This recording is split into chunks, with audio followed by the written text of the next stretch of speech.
Yeah, Lena is a go-getter. She's awesome. She's so cool. She's a badass at heart as well. But she's so particular with her choices on her characters, and to be able to play her daughter was an honor. And she's just like she's just a bunch of fun. I mean, when we're not shooting, we're just like hanging out as two girls, and I love that. I think it's a responsibility to take on a character who so many people know because they've read the books and are such a big fan.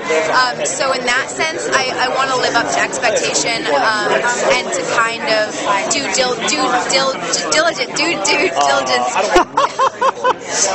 diligence basically to a character like Clary who has so many amazing characteristics, and I don't want to let any of that slide by because she deserves everything.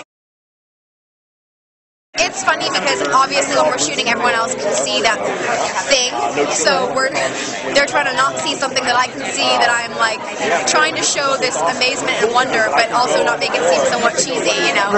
It's kind of playing around with that reality versus non-reality in a very real way. There's nothing normal about it. It's all very difficult. You know, it's not something that's really addressed totally. I mean, there's kind of the subtext of people assuming that he is, but it's not something we focused on in the first movie, just because there's so many other traits that he has that are. It wasn't a focus. So. Yeah, I mean, I hope so. It's definitely in there, and it's something that we played around with, and you know, it's in there. We didn't like hit anything straight on the nose. I think it doesn't have to be, but there's a lot of subtle things that go on between the three of us that are that the audience will be able to make their own decisions about.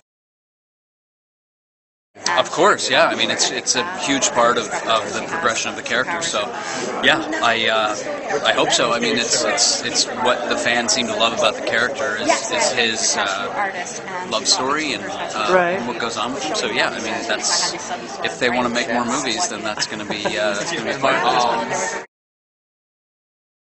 Pretty fun. I like being an expositional character. I like being an expositional character in my own life. So yeah. Yeah. So in your own life, you feel like you're an expositional character? In my own life, I feel like an alien. Oh.